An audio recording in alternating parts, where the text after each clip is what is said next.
தாய் தமிழ் உறவுகளுக்கு வணக்கம். 20 MP சீட் கேட்கிறார் விஜய் அதிர்ச்சி. 20 MP சீட் கேட்கிறார் விஜய் அதிர்ச்சி என்ற தலைப்பில் இந்த காணொளியை நாம் காண்கிறோம்.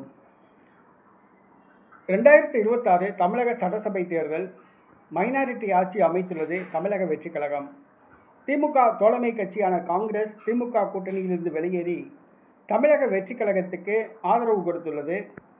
5 சட்டசபை உறுப்பினர்கள் ஆதரவை வழங்கி 2 அமைச்சர் பதவியையும் 1 ராஜ்யசபா MP பதவியையும் பெற்றது.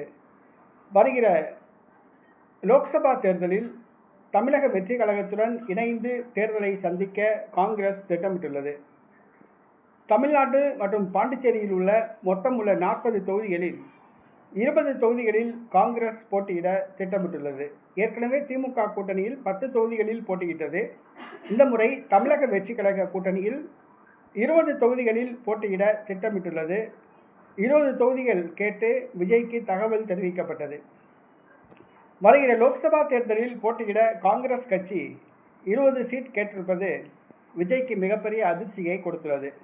காங்கிரஸ் கட்சிக்கே 20 சீட் என்று சொன்னால் அடுத்ததாக 2 கம்யூனிஸ்ட் கட்சிகள் உள்ளன, மதிமுக உள்ளன, விடுதலை சிறுத்தை கட்சி உள்ளது, இந்திய யூனியன் முஸ்லீம் லீக் உள்ளது. இவைகளுக்கெல்லாம் கொடுத்தது போக மீதி 10 தொகுதிகளில் கூட தமிழக வெற்றி கழகம் போட்டியிட முடியாது. ஆக காங்கிரஸ் கட்சி 20 தொகுதிகள் கேட்டிருப்பது தமிழக வெற்றி கழகத்துக்கு மிகப்பெரிய அதிர்ச்சியை கொடுத்துள்ளது. திமுக கூட்டணியில் 10 தொகுதிகளில் காங்கிரஸ் போட்டியிட்டது. தமிழக வெற்றி கழக கூட்டணியில் 5 தொகுதிகள் ஒதுக்கலாம் என விஜய் முடிவு செய்திருந்தார். ஆனால் 20 தொகுதிகள் காங்கிரஸ் கேட்டிருப்பது விஜயை யோசிக்க வைத்துள்ளது.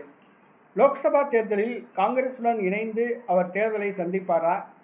காங்கிரஸோடு இணைந்து தேர்தலை சந்தித்தால் பாஜகவின் அதிருப்திக்கு ஆளாகும். ஆகவே தவிர்ப்பாரா என்பதும் தெரியவில்லை. தற்போது காங்கிரஸ் கட்சி 20 தொகுதிகள் கேட்டிருக்கிறது. இது விஜய்க்கு மிகப்பெரிய ஒரு அதிர்ச்சியை கொடுத்துள்ளது.